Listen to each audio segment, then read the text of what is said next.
বিংশ শতাব্দীৰ প্ৰায় শেষ ভাগলৈকে বৈদিক যুগৰ পৰাহে ভাৰতীয় সভ্যতা আৰম্ভ হৈছিল বুলি ভাবি থকা হৈছিল। ভিনচেণ্ট স্মিথেও লিখিছিল, হিন্দু সভ্যতাৰ শিকলিডাল বৈদিক যুগত পোতা হৈছিল। কিন্তু মহেঞ্জোদাৰোত হোৱা খনন কাৰ্যই এই ধাৰণাটোকে এটা পৰিৱৰ্তন সাধন কৰিলে। এই খনন কাৰ্য চলোৱা হৈছিল পঞ্জীবৰ মহেঞ্জোদাৰো জিলাত। মহেঞ্জোদাৰোৰ অৰ্থ হ'ল মৃতকৰ চহৰ। সিন্ধু প্ৰদেশৰ লাৰকানা জিলাৰ এটা প্ৰাচীন বৌদ্ধ মন্দিৰ খান্দিবলৈ গৈ কিছুমান প্ৰাগৈতিহাসিক যুগৰ মাটিৰ পাত্ৰ পোৱা যায় আৰু সন্দেহ কৰা হয় যে এই ঠাইতে প্ৰাচীন সভ্যতাৰ ধ্বংসাৱশেষ নিশ্চয় থাকিব পাৰে।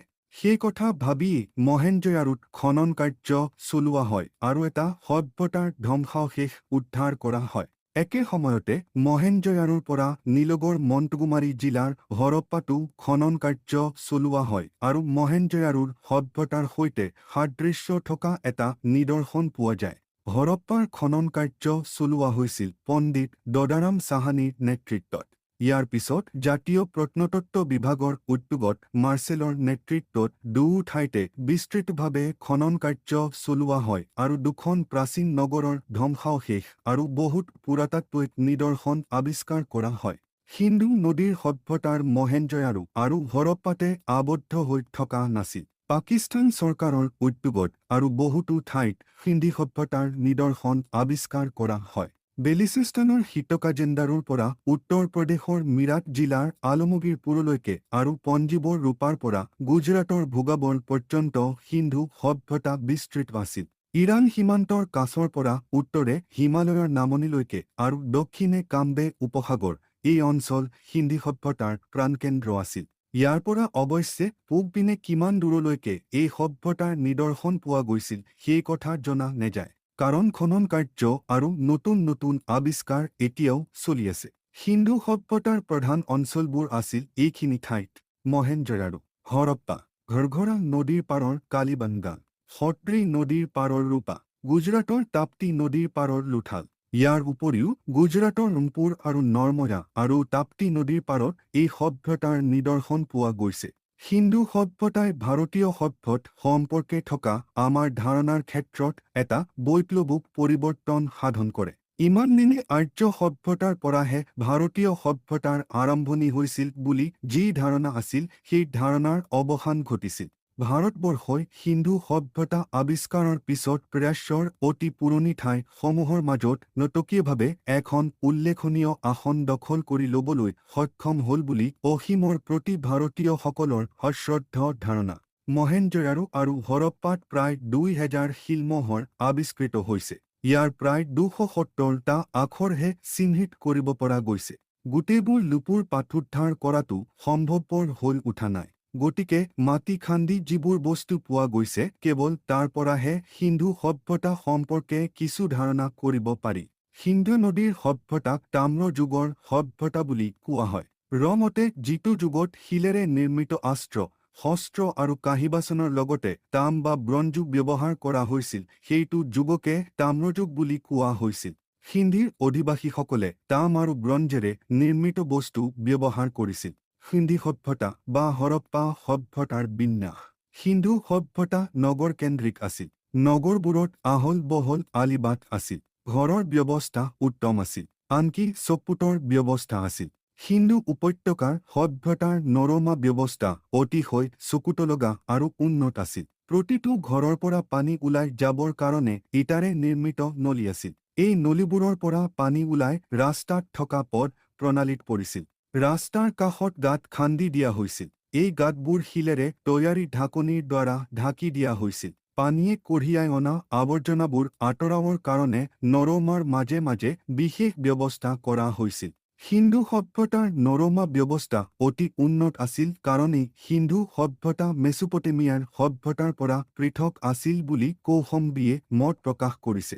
সিন্ধু সভ্যতাৰ ঘৰবোৰত খিৰিকী আৰু গবাক্ষৰ ব্যৱস্থা আছিল যদিও চাৰিওপিনে মুকলি হৈ আছিল। ঘৰবোৰৰ তলৰ পিনে পানী উঠাৰ সম্ভাৱনা থাকে কাৰণে বেৰৰ তলৰ ভাগত পোৰামাটিৰ ইটা ব্যৱহাৰ কৰা হৈছিল। ইটাবোৰ আকাৰত ডাঙৰ আৰু একে জোখৰ আছিল। হৰপ্পাত এটা ডাঙৰ ঘৰৰ আগপিনে থকা ফুলডত দুটা কোঠাৰে সৈতে বহুত সৰু সৰু ঘৰ থকা দেখিবলৈ পোৱা গৈছিল। অৱশ্যে মজলীয়া আকৃতিৰ ঘৰৰ শৃংখাই আছিল সৰহ। দুৰ্গবোৰো এক প্ৰকাৰৰ বাসগৃহ। এই দুৰ্গবোৰ নগৰৰ ওখ অঞ্চলত সজা হৈছিল আৰু সম্ভৱত ইয়াত শাসক শ্ৰেণীৰ লোকসকল আছিল। মহেঞ্জোদাৰো আৰু কালিবাংগানত একোটাকৈ দুৰ্গৰ ধ্বংসাৱশেষ পোৱা গৈছে। হৰপ্পাৰ দুৰ্গটোৰ গঠন সম্পৰ্কে যেনেভাৱে এটা স্পষ্ট ধাৰণা কৰি ল'ব পৰা যায়, সেইদৰে মহেঞ্জোদাৰো দুৰ্গটোৰ স্পষ্ট ধাৰণা কৰি ল'ব নোৱাৰি। কিয়নো মহেঞ্জোদাৰোৰ দুৰ্গৰ ভিতৰ অংশৰ খনন কাৰ্য সম্পূৰ্ণ হৈ উঠা নাই। হৰপ্পাৰ দুৰ্গটোৰ বাহিৰ পুনৰ দেৱালখন মিটাৰ বহল। এই বেৰখন কেঁচমাটিৰ ইটাৰে তৈয়াৰী। দেৱালৰ কোণে কোণে গম্বুজ আছিল। প্ৰাচীৰৰ ওপৰত মাজে মাজে বুৰুজ স্থাপন কৰা হৈছিল। এই দুৰ্গক বহুতে প্ৰাচীন গ্ৰীক নগৰ এক্ৰোপলিসৰ সৈতে তুলনা কৰে। হৰপ্পাৰ দুৰ্গৰ প্ৰায় গাতে লগাকৈ থকা এটা শস্যৰ ভঁৰালো আৱিষ্কৃত হৈছে। এই ভঁৰালটোৰ দৈৰ্ঘ্য উত্তৰৰ পৰা দক্ষিণমুৱাকৈ ১৬৯ ফুট আৰু পূবৰ পৰা পশ্চিমমুৱাকৈ ১৩৫ ফুট। কোনোমতে শস্যৰ ভঁৰালটোৰ দৈৰ্ঘ্য ২০০ ফুট। এই ভঁৰালটোৰ মাজত দুটা ভাগ আছিল আৰু ভগ দুটাৰ মাজত ফুট বহল পথ আছিল। প্ৰতিটো ভাগতে ফুট ইঞ্চি দীঘল আৰু ফুট ইঞ্চি বহল ছটাকৈ কোঠা আছিল আৰু ইটো কোঠা আৰু সিটো কোঠাৰ মাজত সমান দৈৰ্ঘ্যৰ একোটাকৈ বাৰাণ্ডা আছিল। প্ৰতিটো কোঠাক সমান জোখৰ ৪টা ভাগত ভগোৱা হৈছিল। শস্যৰ ভঁৰালৰ কাষতেই দুটা কোঠাৰে নিৰ্মিত শ্ৰমিকৰ ঘৰবোৰ আছিল। হুইলাৰ চাহাবে দুৰ্গ, তাৰ কাষতেই শস্যৰ ভঁৰাল আৰু শস্যৰ ভঁৰালৰ কাষতেই শ্ৰমিকৰ ঘৰবোৰ নিৰ্মাণ কৰা ব্যৱস্থাক ভূদহি প্ৰশংসা কৰিছে। এই শস্যৰ ভঁৰালে ৰাজহুৱা সংগ্ৰহালয়ৰ কাম কৰিছিল কাৰণ সেই সময়ত মুদ্ৰাৰ জৰিয়তে কৰ দিয়াৰ ব্যৱস্থা পৰিৱৰ্তন হোৱা নাছিল। শস্যৰেহে কৰ দিয়াৰ নিয়ম আছিল। শস্যৰ ভঁৰালত গোটাই থোৱা শস্যৰে কৰ দিয়াত সহায় হৈছিল। নগৰ ৰাস্তাবোৰ আছিল পোন আৰু দীঘল ফুটৰ পৰা ফুটলৈকে বহল। বাট-পথবোৰ গাড়ী চলাৰ উপযোগীকৈ বন্ধা হৈছিল। বাটবোৰ উত্তৰৰ পৰা দক্ষিণলৈ আৰু পূবৰ পৰা পশ্চিমলৈ বিস্তৃত। এপোনৰ ৰাস্তা অন্যপোনৰ ৰাস্তাৰ সৈতে সমকোণৰ। প্ৰধান পথকেইটাৰ উপৰিও সৰু সুৰা ৰাস্তা আৰু উপপথ আছিল। উপপথবোৰৰ আৰু এটা বৈশিষ্ট্য আছিল যে পথবোৰ আৰু উপপথবোৰৰ তলত নৰমৰ ব্যৱস্থা আছিল। ঘৰৰ পৰা বা সৰু সৰু খালৰ পৰা ওলাই অহা মলিয়ন পানীবোৰ গেৰেকনি খালত ধৰি ৰখা হৈছিল। এইবোৰ পকাৰে নিৰ্মাণ কৰা হৈছিল আৰু কেতিয়াবা তাৰ লগত মাটিৰ পাত্ৰ সংযুক্ত কৰি দিয়া হৈছিল। নগৰবোৰ সুপৰিকল্পিত আছিল। এইখিনিতে উল্লেখ কৰিব পাৰি যে যিটো সময়ত সিন্ধু সভ্যতাত নগৰ পৰিকল্পনাৰ চিন্তা কৰা হৈছিল সেইটো সময়ত মেছোপটেমিয়া, বেবিলন, ইজিপ্ত আদিত নগৰ পৰিকল্পনা থকাৰ সম্ভেদ পোৱা নগৈছিল। নগৰবিলাকৰ গঠন ৰীতি একেধৰণৰ আছিল। গৰাকী প্ৰত্নতত্ত্ববিদৰ মতে ষ্টুৱাৰ্ট সিন্ধি সভ্যতাৰ ৰাজধানী আছিল দুখন, মহেঞ্জোদাৰো আৰু হৰপ্পা। পথৰ ওপৰত শাৰীবদ্ধভাৱে ঘৰবোৰ সজা হৈছিল। উপপথ বা গলিবোৰত ঘৰ সজা হৈছিল, কিন্তু কোনো ক্ষেত্ৰত ৰাস্তা অৱৰোধ কৰি ঘৰ সজা হোৱা নাছিল। ঘৰবোৰ সাজোতে বিশেষকৈ থকা মেলাৰ সুবিধা আৰু স্বাস্থ্য প্ৰণালীৰ প্ৰতি লক্ষ্য ৰখা হৈছিল। ঘৰবোৰ পুৰা ইটাৰে সজা হৈছিল।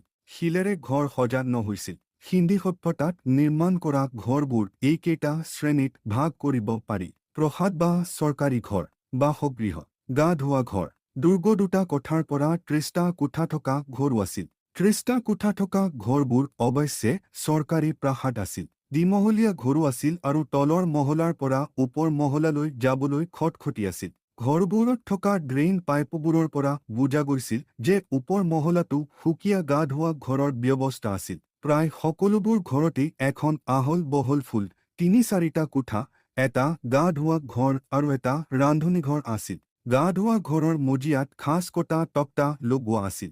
মহেঞ্জোদাৰোৰ প্ৰায়বোৰ ঘৰতেই নিজৰ নিজৰ কুঁৱা আছিল। ওচৰ চুবুৰীয়ায়ো তাৰ পৰা পানী নিব পৰিছিল। হৰপ্পাত কুঁৱাৰ সংখ্যা কম। এতিয়ালৈকে প্ৰায় ৬টা কুঁৱাহে বিচাৰি উলিওৱা হৈছে। আটাইকেইটা কুঁৱাকে ৰাইজে ব্যৱহাৰ কৰিব পৰিছিল। মহেঞ্জোদাৰোত অৱস্থিত দুৰ্গৰ কাষতেই এটা বৃহৎ আকাৰৰ ৰাজহুৱা স্নানাগাৰ আৱিষ্কৃত হৈছিল।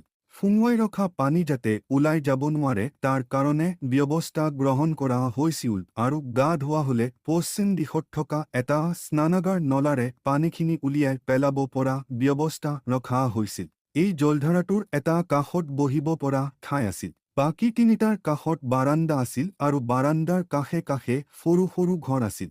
সম্ভৱত ধৰ্মীয় উদ্দেশ্যৰে এই স্নানাগাৰটো নিৰ্মাণ কৰা হৈছিল। কাৰণ গা ধুই উঠি ভক্তসকলে কাষত থকা মন্দিৰত পূজা কৰিছিল। অৱশ্যে কৌসময়ৰ মতে এই ঘৰবোৰ অনৈতিক কামতেহে ব্যৱহাৰ কৰা হৈছিল। সমাজ ব্যৱস্থা। হিন্দু সভ্যতাৰ সমাজ ব্যৱস্থাত শ্ৰেণী বিভাজন আছিল। বাসগৃহ নিৰ্মাণ পদ্ধতিটোলৈ চাই ধাৰণা কৰিব পাৰি যে সমাজত ধনী আৰু দুখীয়া দুটা শ্ৰেণী আছিল। বৃহৎ প্ৰসাদ, দুৰ্গ আদিও আছিল। দুটা কোঠাৰ সৰু সৰু ঘৰবোৰো আছিল। মজলীয়া আকাৰৰ ঘৰ কিছুমানো আছিল। হিন্দু সভ্যতাত আছিল। এনে মজলীয়া আকাৰৰ ঘৰৰ সংখ্যাই সৰহ আছিল। তাৰ পৰা এলবাহামে অনুমান কৰিছে যে মধ্যবিত্ত শ্ৰেণী এটাও হিন্দু সভ্যতাত আছিল। হিন্দু সভ্যতাত বণিক, কাৰিকৰ, কৃষক, শ্ৰমিক শ্ৰেণীৰ মানুহো আছিল। বহুতৰ মতে কৃতদাস ব্যৱস্থাও আছিল আৰু এই কৃতদাসসকলক গোলাবাৰুদৰ কামত নিয়োগ কৰা হৈছিল। দুটা কোঠাৰ সৰু সৰু ঘৰবোৰত কৃতদাস আৰু কৃষকসকল আছিল। কৃষকসকলক ভূমিদাস হিচাপে ব্যৱহাৰ কৰা হৈছিল। কৃষক বিদ্ৰোহ হ'ব পৰাকৈ সচেতনতা সেই সময়ত আশা কৰাটো ভুল। আনহাতেদি অস্ত্ৰ বা যন্ত্ৰ আদিও কৃষকসকলৰ হাতত নাছিল। কাৰণ সেই সময়ত যন্ত্ৰ বা অস্ত্ৰ আদি নিৰ্মাণ কৰা নহৈছিল। তামৰ দাম বৰ বেছি আছিল। গতিকে তামেৰে তৈয়াৰী তৰোৱাল বা বৰ্ষা সাধাৰণ মানুহে তৈয়াৰ কৰি ল'ব পৰা নাছিল। সেইকাৰণে শাসক শ্ৰেণীয়েহে তামৰ অস্ত্ৰসমূহ ৰাখিব পৰিছিল আৰু সেই অস্ত্ৰসমূহ শোষণ আৰু দমনৰ প্ৰতীক হৈ পৰিছিল। এইখিনি কথা বথাপেণ্ডিন নামৰ কিতাপখনত গৰ্ডন চাইল্ডে উল্লেখ কৰিছে। শ্ৰেণীভেদ প্ৰথা বজাই ৰাখিবলৈ ধৰ্মগুৰুসকলৰ জৰিয়তে ধৰ্মক প্ৰয়োগ কৰা হৈছিল। হিন্দু সভ্যতাৰ সমাজখন আছিল ধৰ্মভিত্তিক ৰক্ষণশীল সমাজ। ৰক্ষণশীল সমাজ এখনে নতুনক গ্ৰহণ কৰিবলৈ টান পায়। মুঠতে হিন্দু সভ্যতাৰ নগৰ বিন্যাসৰ পৰা জানিব পৰা মতে সমাজত এইকেইটা শ্ৰেণী আছিল। শাসক শ্ৰেণী, বণিক শ্ৰেণী, আজিকালিৰ বিজুৱা মধ্যবিত্ত, শ্ৰমিক, কাৰিকৰ, কৃষক, আজিকালিৰ প্ৰলিটেৰুডেট। ধৰ্ম। হিন্দু উপত্যকাত মাটি পূজাৰ প্ৰচলন আছিল। খনন কাৰ্যৰ পিছত পোৱা বহুত দেৱী মূৰ্তিৰ পৰা মাটি পূজাৰ প্ৰচলনৰ কথা ধাৰণা কৰিব পাৰি। দেৱী শক্তিৰ প্ৰতীক শক্তিৰূপে প্ৰতিষ্ঠা। অৱশ্যে পিছৰ কালৰ শক্তি পূজাৰ সৈতে দেৱী পূজাৰ সাদৃশ্য নাথাকিবও পাৰে। সেয়ে হ'লেও মূল বিশ্বাসৰ ক্ষেত্ৰত ধাৰণাটো একেই আছিল। হৰপ্পা সভ্যতাত দেৱী আছিল শক্তি আৰু উৰ্বৰাৰ প্ৰতীক। মাটি খান্দি পোৱা কোনো কোনো মূৰ্তিত ধোঁৱা লগাৰ চিন আছিল। ইয়াৰ পৰা অনুমান কৰিব পাৰি যে মূৰ্তিত আগত ধূপ-ধূনা জ্বলাই পূজা কৰা হৈছিল। মহেঞ্জোদাৰোত উদ্ধাৰ কৰা শিলমোহৰত ধ্যানমগ্ন, চক্ষু মুদ্ৰিত পদ্মাসনত উপবিষ্ট এটা মূৰ্তি দেখিবলৈ পোৱা গৈছে। মূৰ্তিটোৰ তিনিটা মূৰ, তিনিখন মুখ আৰু তিনিটা শিং। মূৰ্তিটোৰ চাৰিওপাশে জীৱ-জন্তুৱে আৱৰি আছে। বহুত পণ্ডিতে এইটো শিৱৰ পূৰ্বসংস্কৰণ বুলি ক'ব খোজে। কাৰণ শিৱক ত্ৰিমূৰ্তি, পশুপতি আৰু মহাযোগী বুলি কোৱা হয়। মূৰ্তিটোৰ মূৰত থকা শিঙক ত্ৰিশূলৰ পূৰ্বসংস্কৰণ বুলি ধাৰণা কৰিব পাৰি। এই দেৱতাক বহুতে উৰ্বৰতাৰ দেৱতা বুলি অনুমান কৰে। ইয়াৰ উপৰিও হিন্দী সভ্যতাত শিৱলিংগ আকৃতিৰ পাথৰো কিছু পৰিমাণে পোৱা গৈছে। গতিকে ইয়াৰ পৰা নিঃসন্দেহে ধাৰণা কৰি ল'ব পাৰি যে শিৱক মূৰ্তিৰ আকাৰত আৰু প্ৰতীকৰ আকাৰত উপাসনা কৰা হৈছিল। ইয়াৰ উপৰিও ধৰ্মীয় প্ৰতীক হিচাপে স্বস্তিকা চিহ্ন ব্যৱহাৰ কৰা হৈছিল। শিৱ পূজাৰ উপৰিও প্ৰাকৃতিক শক্তি যেনে গছনি, শিল, নয়নদী আৰু জীৱ-জন্তু পূজা কৰা হৈছিল। এইবোৰৰ ভিতৰত ভাল বেয়া ভূত-প্ৰেত লুকাই আছিল বুলি বিশ্বাস কৰা হৈছিল। গছ-গছনিৰ ভিতৰত পিপল গছ আৰু জন্তুৰ ভিতৰত এক শিঙীয়া এটা কল্পিত জন্তু পবিত্ৰ বুলি বিবেচন কৰা হৈছিল। স্বস্তিকা চিনৰ ব্যৱহাৰে সূৰ্য পূজাৰ উমান দিছিল। খাদ্য আৰু জীৱিকাৰ। হিন্দু উপত্যকাৰ অধিবাসীবিলাকৰ খাদ্য আছিল গম, যব, বাদাম, বাৰ্লি, মাংস, কণী, শাক-পাচলি, খেজুৰ ইত্যাদি। গম, যব, বাদাম, খেজুৰ, বাৰ্লি, শাক-পাচলি আদিৰ খেতি-বাতি তেওঁলোকে কৰিছিল। ধান খেতিও সম্ভৱত তেওঁলোকে কৰিছিল। বিভিন্ন জন্তুৰ মাংস যেনে ভেড়াৰ মাংস, গাহৰিৰ মাংস, গৰুৰ মাংস, চৰাইৰ মাংস তেওঁলোকে খাইছিল। এই অধিবাসীসকলৰ জীৱিকা কৃষি, শিল্প আৰু ব্যৱসায়ৰ ওপৰত নিৰ্ভৰশীল আছিল। জলসিঞ্চনৰ ব্যৱস্থা নাছিল। সিন্ধু নদীৰ উপৰিও মিথাৰ্ণ নামৰ আৰু এখন নদী আছিল। অৱশ্যে এই নদীখন 14 শতাব্দীত শুকাই যায়। কিন্তু সত্ৰী, সিন্ধু আদি নদীৰ পানী বঢ়াৰ সময়ত পানীভেটি এওঁলোকে পথাৰলৈ নিছিল। পোছাক পৰিচয় আৰু অলংকাৰ। হিন্দু সভ্যতাৰ অধিবাসীসকলৰ সাধাৰণতে কপাহী কাপোৰ পিন্ধিছিল। মূৰ্তিত থকা নিদৰ্শনৰ পৰা জানিব পাৰি যে মানুহবিলাকে ওপৰ ভাগত ধুতিৰ নিচিনা এখন কাপোৰ আৰু তলৰ ভাগত এখন চাদৰ পিন্ধিছিল। তিৰোতাসকলৰ সাজ পোছাকো তেনে ধৰণৰেই আছিল। গতিকে সূতাৰ কাপোৰৰ উৎপাদন প্ৰচুৰ পৰিমাণে হৈছিল আৰু তুলাৰ খেতি সেইকাৰণে বিখ্যাত হৈ পৰিছিল। লগে লগে বস্ত্ৰ শিল্পও গঢ় লৈ উঠিছিল। মহেঞ্জোদাৰোৰ বহুত ঘৰত সূতা কটা যন্ত্ৰ পোৱা গৈছিল। পুৰুষে দীঘল চুলি ৰাখিছিল আৰু তিৰোতাসকলে চুলিবোৰ কেনেকৈ বান্ধিছিল তাক জানিব পৰা নগৈছিল, কিয়নো তেওঁলোকে মূৰত বিচনীখনৰ আকৃতিৰ এটা মুকুট পিন্ধিছিল আৰু মুকুটটোৱে চুলিবোৰ ঢাকি ৰাখিছিল। অৱশ্যে ঊলৰ ব্যৱহাৰো তেওঁলোকে জানিছিল। পুৰুষ তিৰোতা উভয়ে সোণ, ৰূপ, তাম, অন্যান্য ধাতু আৰু নানান ধৰণৰ মূল্যৱান পাথৰেৰে নিৰ্মিত অলংকাৰ পিন্ধিছিল। পুৰুষসকলে মূৰত ফুটা বান্ধিছিল, নেকলেছ, আঙুঠি আৰু বাজি পিন্ধিছিল। তিৰোতাসকলে এইখিনি পিন্ধাৰ উপৰিও মূৰত আৱৰণ লৈছিল, ইয়েৰিং, খাৰু, ব্ৰেচলেট, কঁকালত ককাকৈ আৰু ভৰিত নুপুৰ পিন্ধিছিল। অলংকাৰবোৰ চকচকীয়া আছিল। তিৰোতা মানুহে নানান প্ৰসাধনৰ সামগ্ৰী ব্যৱহাৰ কৰিছিল আৰু সেই প্ৰসাধনৰ সামগ্ৰী ৰাখিবৰ কাৰণে ভেনিটি বেগ লৈছিল। এই ভেনিটি বেগবোৰ ধাতু আৰু হাতী দাঁতেৰে বনোৱা হৈছিল। কছমেটিক, লিপষ্টিক আদি লগাবৰ কাৰণে তেওঁলোকে ধাতুৰে এডাল সৰু খৰিকা বনাই লৈছিল আৰু মূৰ ফণিয়াবৰ কাৰণে বেলেগ বেলেগ আকৃতিৰ হাতী দাঁতৰ ফণি সাজি লৈছিল। কেতিয়াবা ফণি তেওঁলোকে মূৰত লগাই থৈছিল। মুখ চাবৰ কাৰণে ফণিগিৰিয়া দাপোন সাজি লৈছিল। আনকি মহেঞ্জোদাৰোত ড্ৰেছিং টেবুলও দেখিবলৈ পোৱা গৈছিল। দৈনন্দিন কামত লগা সামগ্ৰীকিমাৰসকলে শালত ধুনীয়া আকৃতি আৰু গঢ় মাটিৰ পাত্ৰ নিৰ্মাণ কৰিছিল। কিছুমান মাটিৰ পাত্ৰত ৰং কৰা হৈছিল। মাটিৰ পাত্ৰবোৰ চকচকীয়া নাছিল। নিৰ্মাণ কৰাৰ সময়ত কাঁচিতহে সেইবোৰ চকচকীয়া কৰা হৈছিল।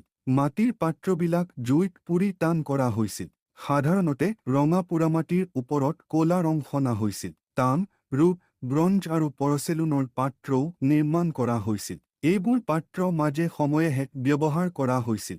লোহাৰ প্ৰচলন একেবাৰে নাছিল। দৈনন্দিন ব্যৱহাৰৰ অন্য সামগ্ৰীবোৰ আছিল পোৰামাটিৰ নিৰ্মিত শলা আৰু শলাত ঘূৰোৱা মহুৰা। এইকেইটা চীনামাটিৰ আৰু প্ৰাণীৰ খোলাৰেও নিৰ্মিত কৰা হৈছিল। অন্যান্য সামগ্ৰীৰ ভিতৰত আছিল হাড় বা হাতী দাঁতেৰে বনোৱা ফণি, ব্ৰঞ্জ আৰু তামৰ কুঠাৰ, কটাৰী, বটালি, কাঁচু, বৰশী, দাঢ়িখুৰ, টান পাথৰৰ দ্বাৰা নিৰ্মিত জমান চাৰিচিকীয়া সৰু কুন্দা। সম্ভৱ এই চাৰিচিকীয়া সৰু পাথৰৰ দ্বাৰা নিৰ্মিত টুকুৰাবোৰ ওজনৰ দগা হিচাপে ব্যৱহাৰ কৰা হৈছিল। ইয়াৰ উপৰিও সিন্ধু উপত্যকাত কাঠেৰে নিৰ্মিত চকু আৰু ছালপুৰা কাঠেৰে কৰা সঁজুলি, খাপৰি নলেৰে বনোৱা পাটিধাৰী, তামৰ চাকি, চুকুৰা, আলতীয়া মাটি, মাটিৰ মমদানি ইত্যাদি পোৱা গৈছিল। মাটিৰ মমদানিৰ পৰা এইটো ধাৰণা কৰিব পাৰি যে সিন্ধি সভ্যতাত মমৰ ব্যৱহাৰ আছিল। সিন্ধি সভ্যতাৰ অধিবাসীসকলে শিশুৰ উপযোগী খেলাৰ সামগ্ৰীও নিৰ্মাণ কৰিছিল। এইবোৰৰ ভিতৰত সচৰাচৰ ব্যৱহাৰ কৰা সামগ্ৰীৰ বাহিৰেও আছিল চকা লগোৱা সৰু গাড়ী আৰু চকী। দবাখেলৰ সামগ্ৰীও সিন্ধি সভ্যতাত পোৱা গৈছিল। ছৈ নথকা গৰু গাড়ীও তেওঁলোকে ব্যৱহাৰ কৰিছিল। অৱশ্যে হৰপ্পাত তামৰ এখন গৰু গাড়ীও পোৱা গৈছে, যিখন আজিকালিৰ এককাৰ নিচিনা ছৈ থকা। খেলা-ধূলা। সিন্ধু উপত্যকাৰ অধিবাসীসকলে মাৰ্বল, বল আৰু পাশা খেলিছিল। আৰ্যসকলৰ দৰেই এওঁলোকৰো প্ৰিয় খেল আছিল পাশা। ইয়াৰ বাহিৰেও চুকাৰ কৰা, ষাঁড় গৰুৰ যুঁজ, মাছ ধৰা, চৰাই আদি তেওঁলোকৰ প্ৰিয় খেল আছিল। ৰাজনৈতিক, সামাজিক আৰু অৰ্থনৈতিক অৱস্থা। সিন্ধি সভ্যতাৰ বিস্তৃতি আৰু সংগঠনলৈ চালে এইটো কথা ধাৰণা কৰিব পাৰি যে এই সভ্যতাৰ পৌৰ শাসন ব্যৱস্থা বেছ শৃংখলাবদ্ধ আছিল। ৰাজনৈতিক শাসন ব্যৱস্থা কেনে আছিল সেই বিষয়ে সঠিকভাৱে জানিব পৰা নাযায়। ষ্টুৱাৰ্ট পুগেটৰ মতে মহেঞ্জোদাৰো আৰু হৰপ্পাত দুখন ৰাজধানী আছিল যদিও শাসক একেজনেই আছিল। কোনো কোনো বুৰঞ্জীবিদৰ মতে হৰপ্পাত থকা দুৰ্গটোত এজন শাসক আছিল আৰু তেওঁৱেই তাৰ পৰা শাসকাৰ্য চলাইছিল। তেওঁলোকৰ মতে শাসন ব্যৱস্থা আছিল ৰাজতন্ত্ৰ। দুৰ্গৰ কাষতে থকা শস্যৰ ভঁৰালটোৱে ৰজাজনৰ ঐশ্বৰ্যবিভূতিৰ কথা জানিবলৈ দিয়ে। অৱশ্যে বহুত ভাৰতীয় পণ্ডিতে, বিশেষকৈ কৌশম্বীয়ে এইষাৰ কথা মানি লোৱা নাই। বহুতৰ মতে সিন্ধু উপত্যকাৰ চহৰবিলাকত বণিকসকলৰ দ্বাৰা পৰিচালিত প্ৰজাতন্ত্ৰ আছিল। কাৰণ সেই সময়ৰ অৰ্থনীতিৰ ভেটি আছিল ব্যৱহাৰ বাণিজ্য। কিন্তু এইষাৰ কথাও সহজে মানি ল'ব নোৱাৰি। কিন্তু চহৰবিলাকৰ সাংগঠনিক পৰিকল্পনা, যেনে একেধৰণৰ ৰাস্তাঘাট, একেধৰণৰ দিউকমাপ, একেধৰণৰ নৰমা ব্যৱস্থা আদিলৈ লক্ষ্য কৰিলে এইটো উপলব্ধি কৰিব পাৰি যে চহৰবিলাকৰ ওপৰত এটা কেন্দ্ৰীভূত শাসন চলি আছিল। আনহাতে মাটিমাৰ হুইলাৰে তেখেতৰ ডেণ্ডাছ নামৰ কিতাপত লিখিছে যে সিন্ধু অঞ্চল আছিল এখন সাম্ৰাজ্য। এই সাম্ৰাজ্যত কেন্দ্ৰীভূত শাসন চলিছিল আৰু কেন্দ্ৰত শাসকৰ্তা আছিল পুৰোহিতসকল। পুৰোহিতসকলে দৈৱ অধিকাৰৰ বলত ৰাজ্য শাসন কৰিছিল। অৱশ্যে এই ক্ষেত্ৰত খনখালিদাৰ মত সুস্পষ্ট। তেওঁৰ মতে সিন্ধু অঞ্চলৰ শাসন আছিল এজন উদাৰনৈতিক স্বেচ্ছাচাৰী শাসকৰ হাতত। জোখমা সিন্ধি সভ্যতাত বস্তু জোখমাপ কৰাৰ ব্যৱস্থা আছিল। বস্তু জৈখুবৰ কাৰণে সৰু আকৃতিৰ দগাব আছিল, ডাঙৰ আকৃতিৰ দগাব আছিল। সৰু আকৃতিৰ দগাবোৰ বালিত থকা অতি সূক্ষ্ম খনিজ পদাৰ্থৰ দ্বাৰা নিৰ্মিত আৰু চাৰিচিকীয়া। ডাঙৰ দগাবোৰ আকৃতিত শংকুৰ দৰে। ওজন ব্যৱস্থা সঠিক আৰু থিৰ। যুদ্ধৰ সঁজুলি। যুঁজৰ সঁজুলিৰ ভিতৰত আছিল কুঠাৰ, ষাঠি, ডেগাৰ, ধনুকাৰ, গোৱা, বন্দুক ওলোমোৱা পেটি আৰু তৰোৱাল। এই অস্ত্ৰ-শস্ত্ৰবোৰ তাম আৰু ব্ৰঞ্জেৰে নিৰ্মাণ কৰা হৈছিল। ইয়াৰ উপৰিও ঢাল আৰু কৱচ কপাত আছিল। অন্যান্য সঁজুলিৰ ভিতৰত কৰতৰ ওপৰত গুৰুত্ব আৰোপ কৰা হৈছিল। এইবিধ সঁজুলি সেই সময়ত ক'তো দেখা পোৱা নগৈছিল। প্ৰাণী সম্পদ। গৰু, মহ, ভেড়া আদি গৃহপালিত জন্তু সিন্ধু অঞ্চলত পোৱা গৈছিল। বনাঞ্চলত বনৰীয়া মহ, বাঘ, হাতী, গড় আদি আছিল। সিন্ধু উপত্যকাত চৰাই-চিৰিকটিও পোৱা গৈছিল। ঘোঁৰা পোৱা গৈছিল নে নাই সেই কথা সঠিককৈ জনা নাযায়। মহেঞ্জোদাৰোত অৱশ্যে ঘোঁৰাৰ কংকাল এটা পোৱা গৈছিল। কিন্তু সেইটো ঘোঁৰাৰ কংকাল নে অন্য জন্তুৰ কংকাল সেইটো সঠিকভাৱে নিৰ্ণয় হোৱা নাই। অৱশ্যে এইটো ঠিক যে সিন্ধু সভ্যতাৰ শেষৰ পোনলৈ ঘোঁৰাৰ অস্তিত্ব আছিল। কালিবাংগানত পোৱা ঘোঁৰাৰ কংকালেই এই কথাৰ প্ৰমাণ কৰে। শিল। সিন্ধিৰ শিলমোহৰবিলাকত হৰফ খোদাই কৰা দেখা যায়। সাধাৰণতে এইবোৰৰ আকৃতি চাৰিচিকীয়া। কিছুমানৰ আকৃতি পথালিতকৈ দীঘে বেছি। এইবোৰৰ হাতীদাঁত, জিকমিকাই থকা বস্তু আৰু বেলেগ বেলেগ ৰঙৰ গুৰুৰ দ্বাৰা নিৰ্মিত। কিছুমান শিল নস্কা থকা আৰু কিছুমান ছবি থকা। সিন্ধুলিপি আছিল চিত্ৰলিপি। দুৰ্ভাগ্যবশত সেইবোৰৰ পাঠোদ্ধাৰ এতিয়াও হোৱা নাই। তেওঁলোকে প্ৰথম শাৰী লিখোঁতে বাওঁপোনৰ পৰা সোঁপোনলৈ লিখিছিল। অৱশ্যে R.C. মজুমদাৰে লিখিছে প্ৰথম শাৰী সোঁপোনৰ পৰা বাওঁপিনে আৰু দ্বিতীয় শাৰী বাওঁপোনৰ পৰা সোঁপিনে লিখা পদ্ধতি। মৃতকৰ সৎকাৰ। মহেঞ্জোদাৰো আৰু হৰপ্পাত পোৱা তথ্যমতে ৩ প্ৰকাৰে মৃতকৰ সৎকাৰ কৰা হৈছিল। সেইকেইটা হৈছে: কবৰ দিয়া। কিছুদিন মৰাশ চৰাই আৰু জন্তুৱে খাব পৰাকৈ উদঙাই ৰখা আৰু তাৰ পিছত কবৰ দিয়া। খৰি দিয়া আৰু খৰি দিয়াৰ পিছত ছৈবোৰ পোতা। তথ্যপাতিৰ পৰা জনামতে সিন্ধি সভ্যতাৰ নয়নবদন সময়ত প্ৰণালীটোহে প্ৰয়োগ কৰা হৈছিল। মহেঞ্জোদাৰোত ৰাস্তাৰ ওপৰত আৰু এটা কোঠাত ভালেমান জঁকা পোৱা গৈছিল। শিল্প, আৰ্ট, বৰ্হি-বাণিজ্য। সিন্ধু উপত্যকাত শিল্পী আৰু কাৰিকৰ শ্ৰেণীৰ লোক আছিল। যন্ত্ৰপাতিবোৰ তাম আৰু ব্ৰঞ্জেৰে তৈয়াৰ কৰা হৈছিল আৰু ৰাজস্থান আৰু দক্ষিণ ভাৰতৰ পৰা তাম আমদানি হৈছিল। মূল্যৱান দামী পাথৰ গুজৰাট আৰু ৰাজপুতনাৰ পৰা আমদানি কৰা হৈছিল। সিন্ধি সভ্যতাৰ অন্যতম শিল্প আছিল ধাতু শিল্প।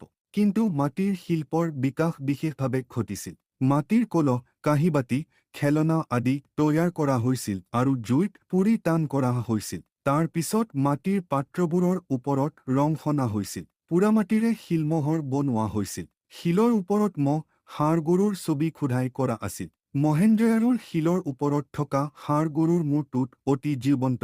পোৰামাটিৰে নৰ্তকীৰ মূৰ্তি সজা হৈছিল আৰু এই ক্ষেত্ৰত শিল্পীসকলে বিশেষ দক্ষতাৰ পৰিচয় দিছিল। মূৰ্তিবোৰ নগ্ন নাছিল, কিন্তু মূৰ্তিবোৰৰ শৰীৰত অলংকাৰ আছিল। হৰপ্পাৰ মানুহৰ মূৰ্তি আৰু নৰ্তকীৰবোৰ মহেঞ্জোদাৰোৰ মূৰ্তিবোৰতকৈ ভাল। হৰপ্পাত মাটিৰে গড়, বাঘ, চৰাই, খেলনা আদিও তৈয়াৰ কৰা হৈছিল। সিন্ধু উপত্যকাৰ অধিবাসীসকলে ওচৰ চুবুৰীয়া ঠাইবোৰৰ লগত ব্যৱহাৰ বাণিজ্য কৰিছিল। এছিয়াৰ সৈতেও বেহা বেপাৰ তেওঁলোকে কৰিছিল। সিন্ধু উপত্যকাৰ পৰা ৰপ্তানি কৰা কাপোৰ মেছোপটেমিয়াত পোৱা গৈছে। মেছোপটেমিয়া ভাৰতীয় বণিকসকলৰ উপনিৱেশ আছিল বুলি ধাৰণা কৰা হৈছে। সিন্ধিৰ শিলমোহৰ সুমেৰিয়াৰ উৰ, লগোছ, চিছা আদিত পোৱা গৈছে। তদুপৰি হৰপ্পাৰ ৰুদ্ৰাক্ষ আৰু পোৰামাটি মেছোপটেমিয়াত পোৱা গৈছে। বেহা বেপাৰ জলপথেদি আৰু স্থলপথেদি চলিছিল। লুথাং নামৰ এখন ঠাইত এটা জাহাজঘাট পোৱা গৈছিল। এই জাহাজঘাটৰ পৰা ভোগবৰ নদী দি কামবে উপসাগৰেদি বণিকসকলে মৰা চৰাই, মৰা পাখি, হাতীদাঁতেৰে নিৰ্মিত সামগ্ৰী, কাপোৰ, মণিমুক্তা আদি ৰপ্তানি কৰিছিল। ভাৰতৰ ভিতৰত নীলগুৰি, কাশ্মীৰ, গুজৰাট, মহীশূৰৰ লগত স্থলপথেদি বাণিজ্যিক যোগাযোগ চলিছিল। ব্যৱহাৰ বাণিজ্যৰ সুবিধাৰ কাৰণে একেধৰণৰ জোখমাপ ব্যৱহাৰ পৰিৱৰ্তন খিছিল। সিন্ধু উপত্যকাৰ স্ৰষ্টা কোন? সিন্ধি সভ্যতাৰ স্ৰষ্টা কোন তাৰ উত্তৰ একে আষাৰতে দিব নোৱাৰি। বহুতে ক'ব খোজে আৰ্যসকলেই আছিল সিন্ধু উপত্যকাৰ স্ৰষ্টা। সিন্ধি সভ্যতাত পোৱা আৰ্য জাতিৰ কঙ্কাল, সিন্ধু অধিবাসীসকলৰ সৈতে আহাৰ আৰু সাজ পোছাকৰ ক্ষেত্ৰত থকা আৰ্য জাতিৰ সাদৃশ্য, এইবোৰৰ ওপৰত ভিত্তি কৰি সিন্ধি সভ্যতা আৰু আৰ্যসকলে ৰচনা কৰিছিল বুলি ধাৰণা কৰি লোৱা। অন্য এটা মত অনুসৰি সিন্ধু সভ্যতাৰ যিখিনি সাদৃশ্য আছে সেইখিনিৰ পৰা এইটো ধাৰণা কৰা হৈছে যে সুমেৰুয় সভ্যতাৰ প্ৰভাৱত সিন্ধু সভ্যতা গঢ় লৈ উঠিছিল। কিন্তু সাদৃশ্যখিনি চাওঁতে পাৰ্থক্যখিনিও চাব লাগিব।